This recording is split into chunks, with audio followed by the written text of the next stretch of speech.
Man, what's happening there, good people? Welcome to the Off-Ramp, your weekly show for the people, by the people, that embodies the people. I am your host, Beach Bum Gun, live on the microphone on this beautiful Friday night. Sorry that we are a day late. You know, I usually like to broadcast to y'all on Thursdays before the weekend gets started because I know y'all out partying. I know y'all out there getting your drink on, ready to get to the weekend, but I had to come back and talk to y'all, man. I've been gone for a minute. Had to go to Philly for the Super Bowl parade, but we'll get into all that in a minute. Got a lot of observations about the weekend, got a lot of things to talk about. But, of course, if you want to call in, rap, see what's good, feel free to call in 929-477-3975. Again, that number is 929-477-3975. You can also follow us on social media. Shout out to Billionaire Brown. Make sure you look up his podcast, richbefore30.com. Shout out to Brother Henry and his website. Damn, I had it written down. I don't know where it's at now, but I get it back to y'all. Losing, got too many papers, got too much stuff to talk about. So we can start a million different places tonight, man. But, of course, as I talked to y'all in the beginning, I got to shout out Philly. What up? Super Bowl champs, man. Little biased, been an Eagle fan all my life. From South Jersey, born and raised.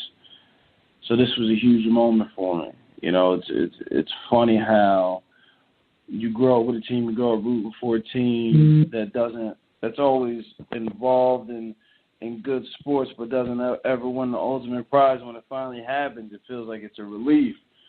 But I tell you, the most genuine thing I felt was being able to share with family, people who've watched and grown up, watched this team with you as well, and experienced those frustrations. And I'm not as emotional as a lot of people. I mean, there's people out there crying and all that good stuff. I ain't giving nobody no tears. I ain't making no money off the Eagles. But it was happy. You know, my wife is a converted Eagles fan, and that was part of the deal when we got married. You know, I give up the cheeks, you take up the beats. The phrase in the house. It's got to be an Eagle fan. If I can't mess with another woman, got to throw on them birds, yo. Doesn't matter where your loyalties were before. Got a 4-year-old son, loves the Eagles. And it's funny how he will probably grow up different than me, is that as he is a fan of the Eagles, they'll probably be a winning franchise to him. Like, oh, we probably got, I'm just throwing this number out here. Oh, we got 10 Super Bowls. We're the greatest franchise of all time. Where, you know, we've been winning Super Bowls since I was 4. Whereas I, you know, been a fan all my life. Since I can remember watching football, I got my first Super Bowl 40 years in. It's amazing how different the world is. But I'm glad to have y'all join with me. I hope you got a cocktail like I got a cocktail. Shout out to Jack Daniels. You probably don't want to be affiliated with this podcast, but you will be whether you like it or not. Because I love you, Jack Daniels. Pause. But, so, let me get into my observations of the Super Bowl parade. So, of course, the Eagles win Sunday at the Super Bowl. Everybody's complaining about the Justin Timberlake performance. I didn't think it was that bad, truthfully.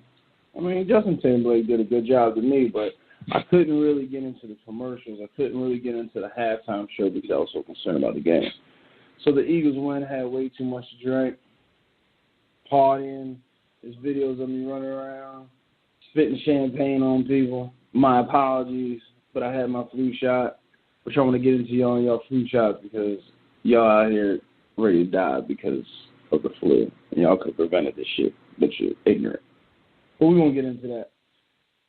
So I'm running around drinking, spitting up champagne, running down the street, having a good time, and then the time comes for the parade, you know, and being I live 5 hours from Philadelphia, I had to make arrangements. So me and my wife figured out, shoot up to Jersey, you know what I mean, shoot up to the Philadelphia area for the parade. Freezing, so I'm taking my 4-year-old out there. Big mistake. You know, I told you I wanted to talk this week about how kids ruin your fucking life. And I love my kid. He's 4. He can fuck shit up. But he's got a great disposition to him, but he'll fuck shit up. Just ask the teacher that he just pissed on her book and ruined her book today. Yeah, that's my son. Pissed on a book. So now I have to spend $40 for a whole set to replace a damn book. Starts with the letter B when he's 4.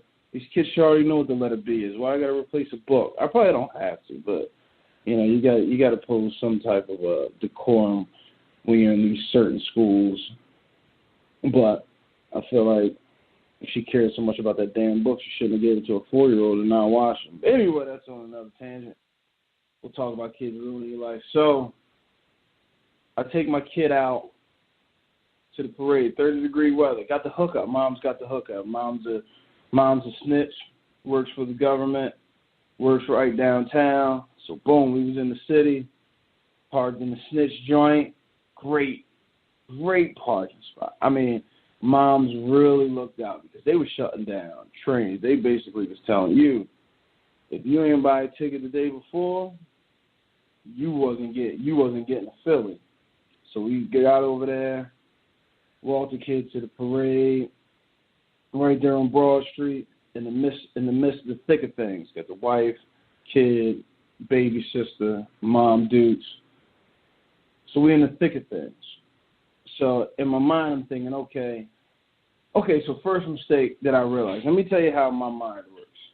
I try to always think 10 steps ahead of things. I think it's been a good attribute of mine in the things I've gotten myself into as a kid and not meeting the same fate as some of my peers who are doing the same things. Because I do enjoy thinking about entire situations. But let me tell you where I fucked up at and where I was really, really worried. And I don't think my wife or my mother knew how worried I was. And I was actually pretty shook, and I really could have gotten myself in serious trouble this weekend. So, again, my mom works in a federal building. So we're going out to a parade in Philly. My thought is I'm taking my wife, my son, my little sister, my mother. As the only man out there in a mob of people, I need to make sure I have my protection so that I can get my wife, my family out of there in case something goes wrong. Now, my concern isn't me.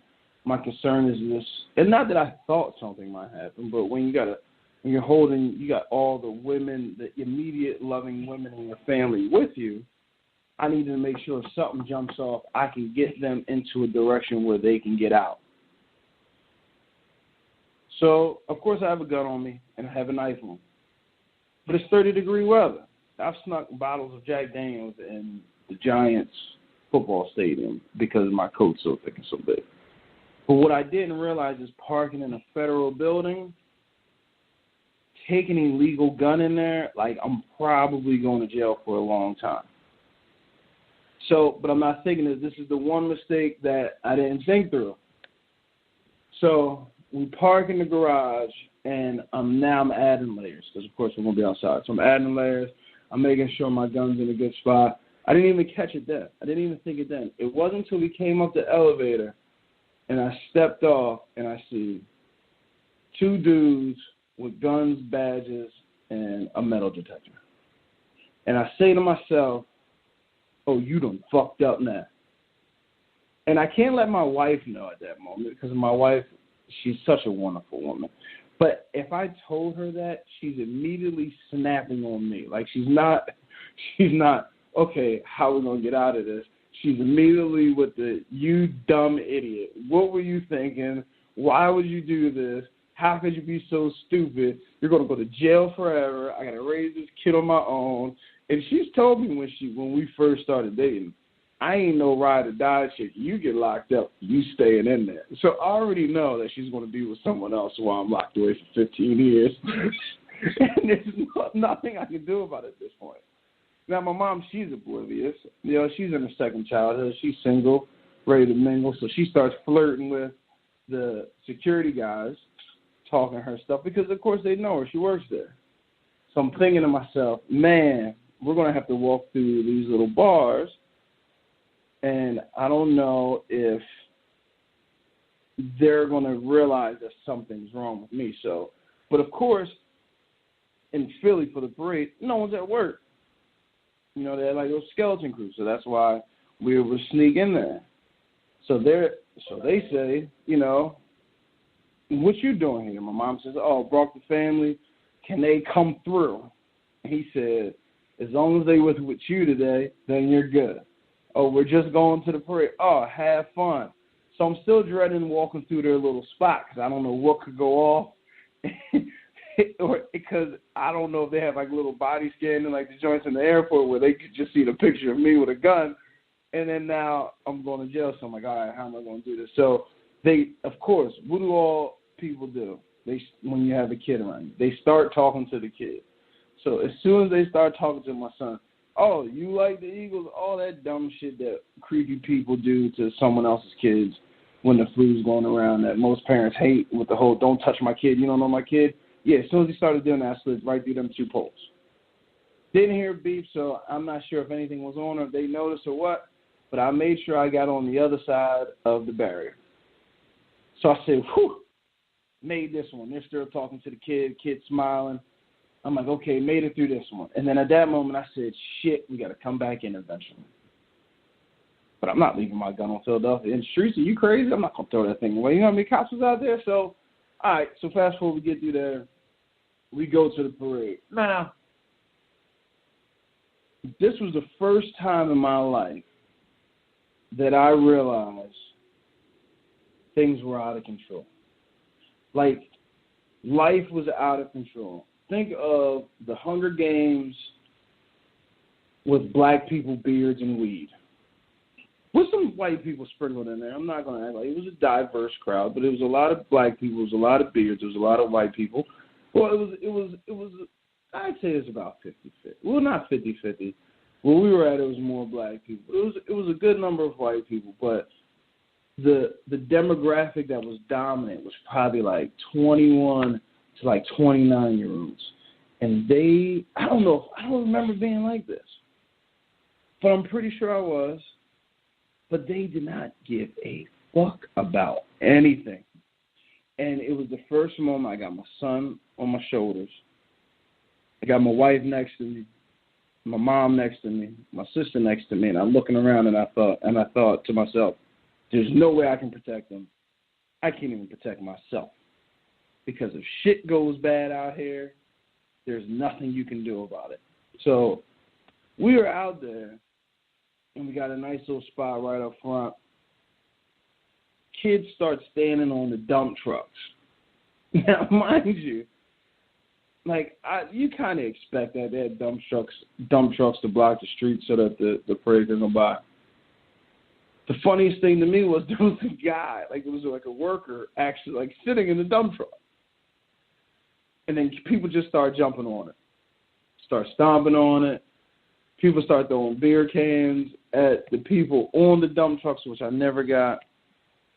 And then every now and then, the dump truck dude would honk his horn like if somebody starts banging on his glass or something. And then like people would just look at him like, what are you going to do? And you know what he thought? He thought the same thing as all of us. Absolutely nothing. Because you win. The mob wins. There was people hanging off street lights, but I was just amazed because you did see a cop presence out there. But the cops knew it. The cops stayed about a block away from all that foolishness. If you was going to die, they wasn't going to pick you up until everybody left. Because there's no point in getting involved in that. You're not going to win. There was people rolling up blunts at the bus stop. Like just out. Just, you want some? You got it. Herpes for everybody. I wasn't sharing nobody's fun. I don't do that type of stuff. But it was pretty amazing to see and to realize this was the moment where everything lost control. Not as far as the parade lost control, people were out of control, because everybody was out there nice. People were having a good time, cheering, yelling, a lot of trash everywhere. But, that's expected. We were playing trash can Jenga, to see who can put the most stuff on the trash can before it fell all over. But when